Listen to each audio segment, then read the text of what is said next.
invitation to come and talk today about bed bugs. I know you're all excited about this topic, right? Can't wait to hear about those little blood cells. And I appreciate that introduction. We don't do any research really with bed bugs right now. Most of the bed bug research dollars are tied up in one federal group, and that's about it right now in many of the university folks are anxious to do some of this research, but most of my research is actually in looking at why termites are found where they are in neighborhoods and why certain neighborhoods are more susceptible to termites than others, and how termites actually invade those neighborhoods as they age. So grateful to have a chance to talk about bed bugs as well today.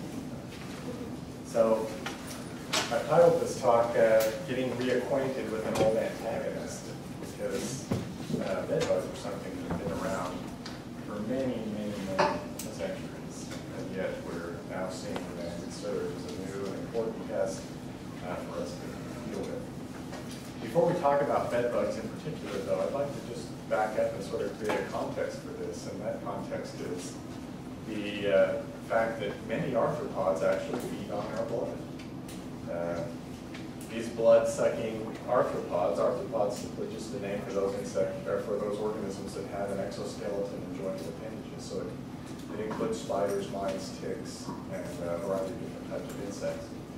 But blood itself is not a very good nutrient source in terms of being for a wide variety of things. It's primarily a good source of protein, but it's not very good in terms of carbohydrates and fat. And so, in terms of what it's used for, it's primarily a protein source utilized for reproduction in arthropods that feed on that blood.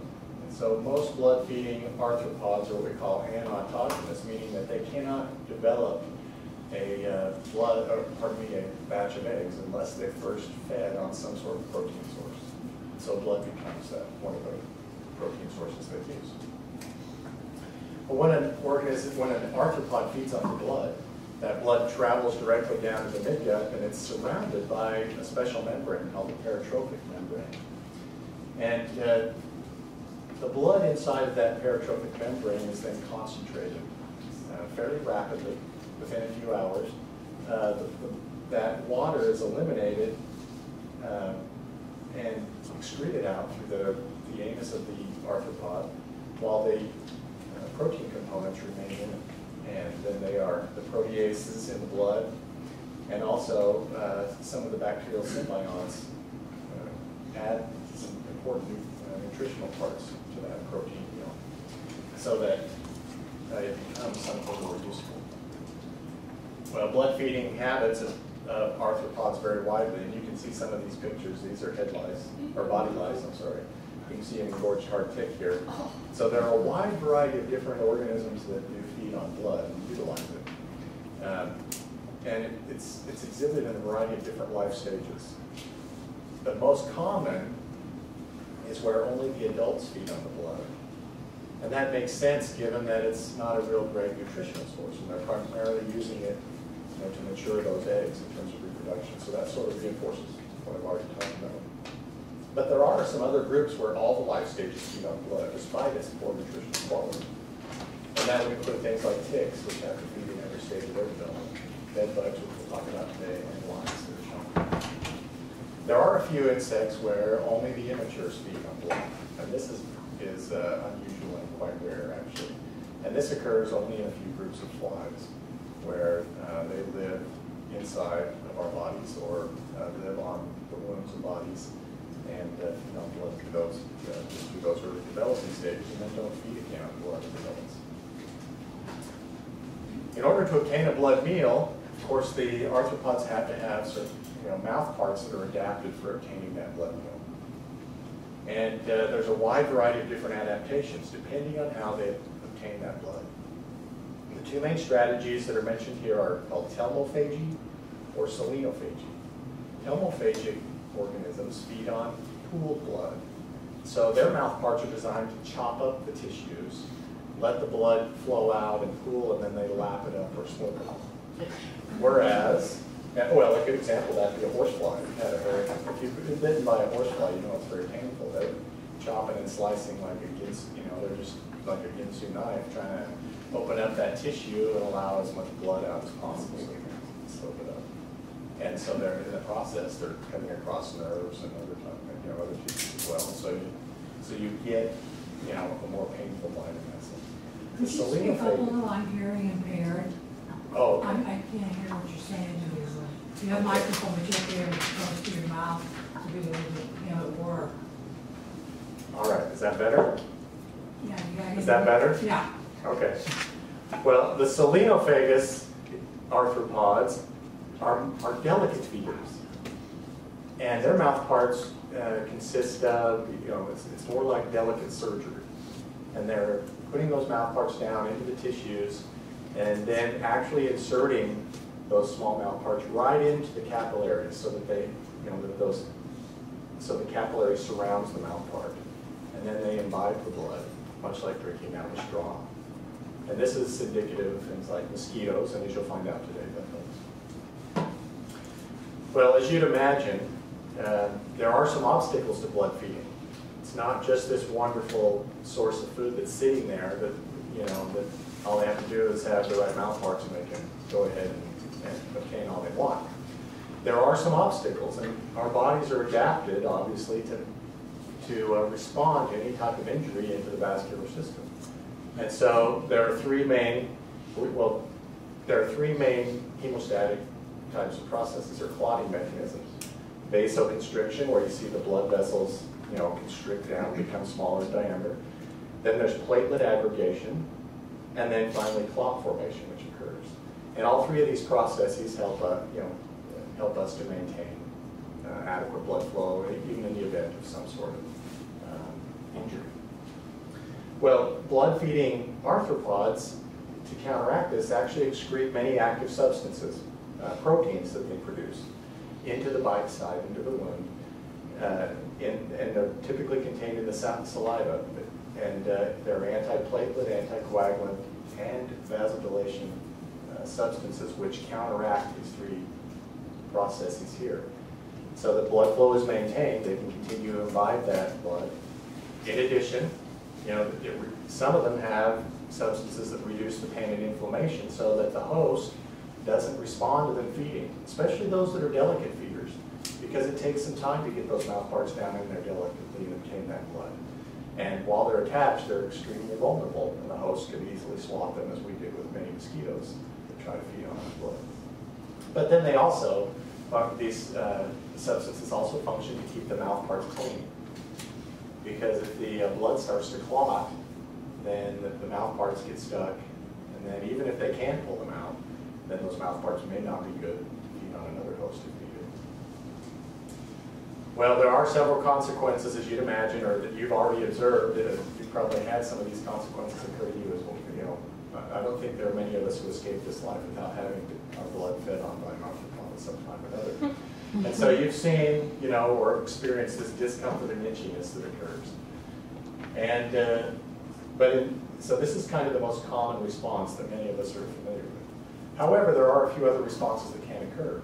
Anemia, for example, is one that can occur when there's large numbers of blood-feeding arthropods on a host and the host is unable to protect itself.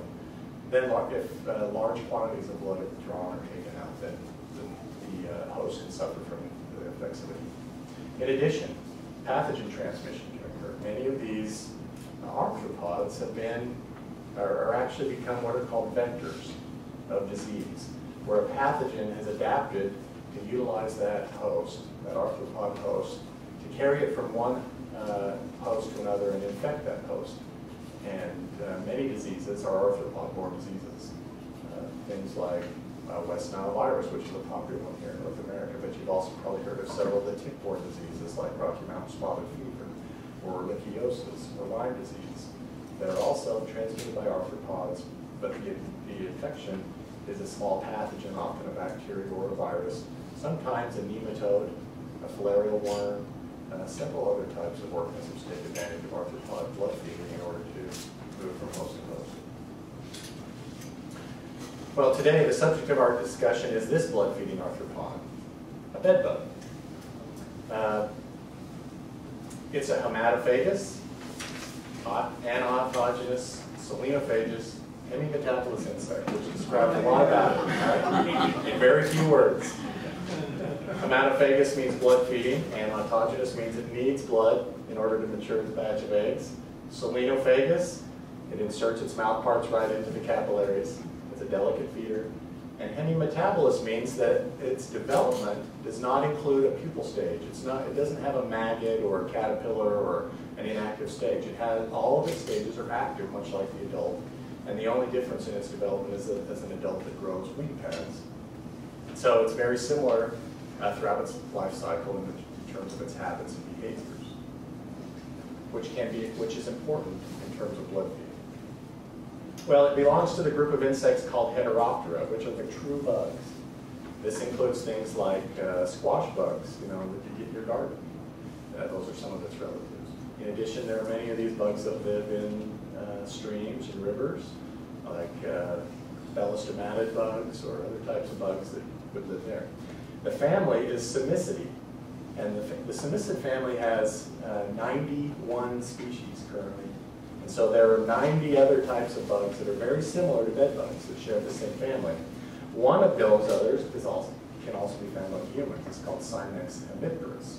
So really, out of all the diversity of these bugs that are blood feeders, there's two that feed on humans primarily.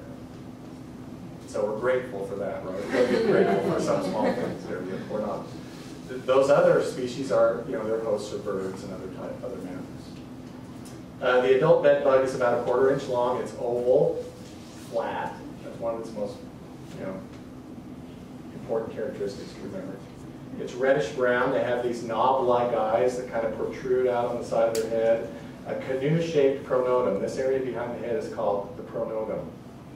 And it's canoe-shaped with the head sort of recessed back into that area, the depressed area of the canoe. If you haven't seen one in real life, has anyone seen one in real life? You know, I graduated my PhD in entomology at Texas A&M University, one of the largest departments in the country, in 1999, and I hadn't seen a living bed bug either, so don't feel bad. I mean, that's my specialty. In fact, most people have never seen a living bed bug. Even, you know, PhD entomologists who grad, you know, currently. I saw a lot of bed bugs on pins in our museum, but they were all, you know, stuck dead, stuck to a pin, you know, with a date under them on a label that said, you know, 1950 something. So many of us have grown up or spent a lot of our time during kind of the golden age of human civilization when bed bugs have not been around. But if you see one in real life, the first time I saw them, I was amazed at how quickly they move. Have you ever seen a housefly run across the table? You know, that's how fast a bed bug can move. It's not like a lumbering tick or spider. They really scoot. Well, there are, I mentioned that there are 90 other species, and I do need to talk about some of these other bugs. This is a bed bug here, but you can see a couple of other bugs that look very similar. And bed bugs prefer human hosts, but they'll also feed on birds and other mammals if they have to. But then there are some close relatives that are on bats and birds that could bite humans. And when I first came to the University of Missouri back in 2000, I would get, periodically, I would get samples of bugs that were very similar to bed bugs, but when I looked at them under the scope, I knew that they weren't. They were actually either bat bugs or swallow bugs. This is Simex hylocellus, the bat bug, and this is Eciapis vicarius, which is called the swallow bug, and it feeds on birds. You can tell the difference very easily between them. This is always the first step that I teach people to look at, because it will direct how you respond to it, if you know whether it's a human bed bug or whether it's a bat bug or a swallow bug. For example, if you compare a bed bug to a bat bug, they may look superficially similar. The color of their eyes doesn't matter in this picture. It's just something associated with the way they were photographed in the light. But some of the bodily features will become apparent to you as I point them out. The bed bug hairs on the side of the pronotum, that canoe-shaped area behind the head, are shorter than the width of the eye. So if you look at that distance and compare it to the hairs, the eye is wider than those hairs. But if you look at the bat bug, what do you see? Yeah, it's got long hairs. It's the hippie bug. Okay?